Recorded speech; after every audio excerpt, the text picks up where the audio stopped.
الحمدللہ الذی ابدع الافلاک والارضین والصلاة والسلام علی من کان نبیا وآدم بین الماء والطین وعلی آلہ واصحابہ اجمعین اما بعد اللہم صلی علی سیدنا و مولانا محمد معدن الجود والکرم وآلہ واصحابہ وبارک وسلم۔ محتشم سامعین و ناظرین حضرات، اللہ وحدہ لا شریک کے فضل و احسان سے میں اور آپ سب حضرات معرفت دین کورس کے اندر حاضر ہیں۔ دعا فرمائیے اللہ ہم سب کی اس حاضری کو اپنی بارگاہ میں شرف قبولیت عطا فرمائے، ہم سب کا خاتمہ بالخیر، خاتمہ بالایمان فرمائے۔ آج کا ہمارا سبق نمبر 11 ہے، جس کے اندر ہم ملائکہ کے متعلق پڑھیں گے۔ پچھلے سبق کے اندر ہم نے معجزات کے متعلق کچھ پڑھا تھا۔ اللہ تعالی ہمیں اس کو بھی سمجھنے کی توفیق عطا فرمائے، اور جو آج پڑھ رہے ہیں اس کو بھی سمجھنے کی اور ایمان رکھنے کی اور صحیح طور پر اپنی عبادت کرنے کی توفیق عطا فرمائے۔ ملائکہ سے مراد فرشتے ہیں، اور فرشتے اللہ تعالیٰ کے ایماندار اور اللہ وحدہ لا شریک کی مکرم اور مشرف مخلوق ہے، اور جو اس کی کبھی بھی نافرمانی نہیں کرتے۔ فرشتے ایسی مخلوق ہیں کہ جو اللہ کی کبھی بھی نافرمانی نہیں کرتے، ہر قسم کے گناہ سے یہ پاک ہیں، یہ معصوم ہیں۔ ان کے جسم جو ہیں وہ نورانی ہیں، نہ یہ کچھ کھاتے ہیں نہ یہ کچھ پیتے ہیں، ہر وقت اپنے اللہ کی عبادت کے اندر یہ مصروف رہتے ہیں۔ اگر دوسرے الفاظ میں اس طرح کہوں تو بے جا نہیں ہوگا کہ ان کی خوراک، ان کا کھانا پینا وہ اللہ کی عبادت ہی ہے، اللہ کی تسبیح و تحلیل ہی ہے۔ یہ ہر وقت اپنے رب کا ذکر کرتے رہتے ہیں، اپنے رب کی تسبیح بیان کرتے رہتے ہیں، اپنے رب کی عبادت میں مصروف رہتے ہیں۔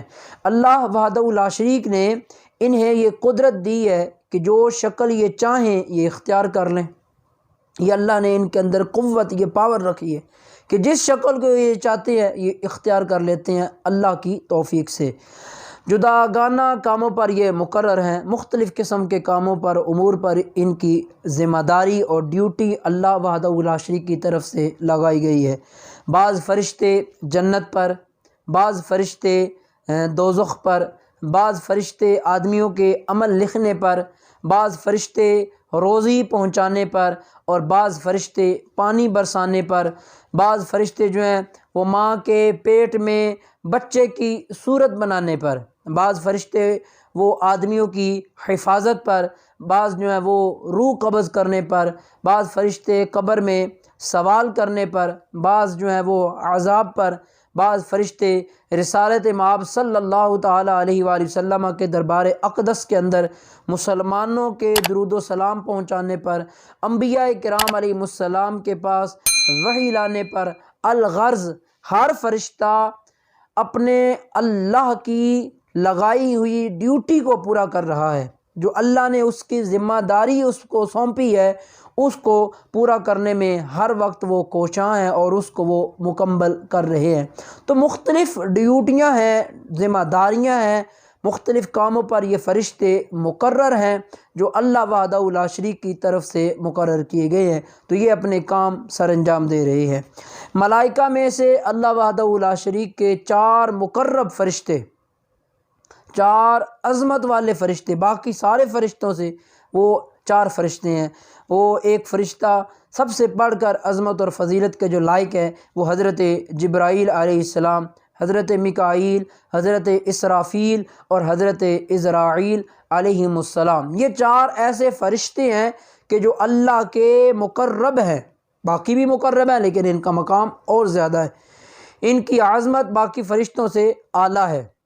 جیسے انبیاء میں مراتب ہے، ہم نے پچھلے درس کے اندر اس کو ذکر بھی کیا، انبیاء میں بھی مراتب ہے، اور سب سے فضیلت کے لائق جو ذات ہے انبیاء کرام علیہ السلام میں وہ میرے اور آپ کے آقا پیارے محمد مصطفیٰ صلی اللہ تعالیٰ علیہ وآلہ وسلم ہے۔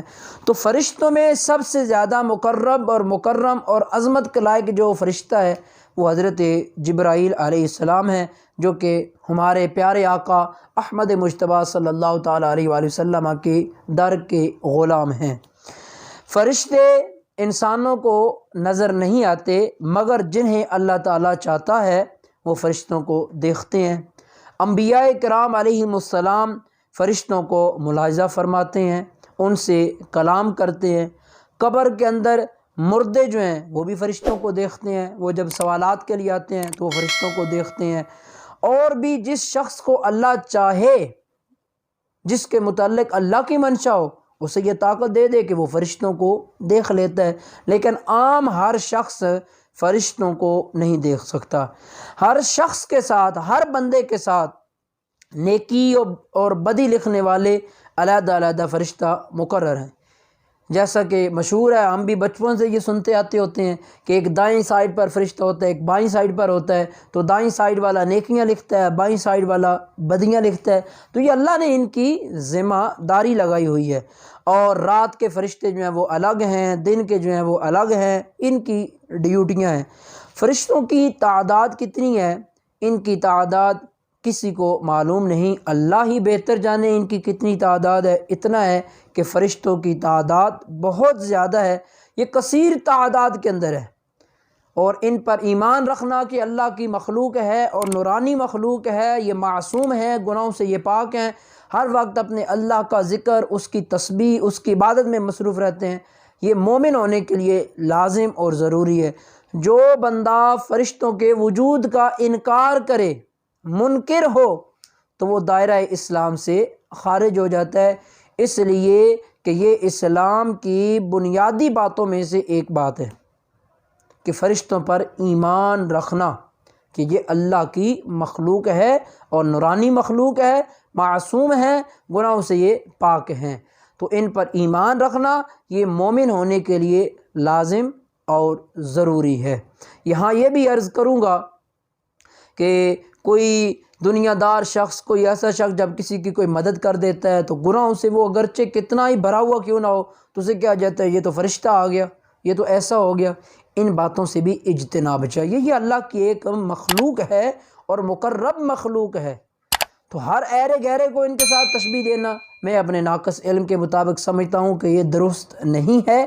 جو جس کا سٹیٹس، مقام اور عظمت اور رفعت اس کی ہو، اس کو اسی پر رہنے دینا چاہیے، ہر چھوٹے آدمی کو وہاں پہنچانے کی کوشش نہیں کرنی چاہیے۔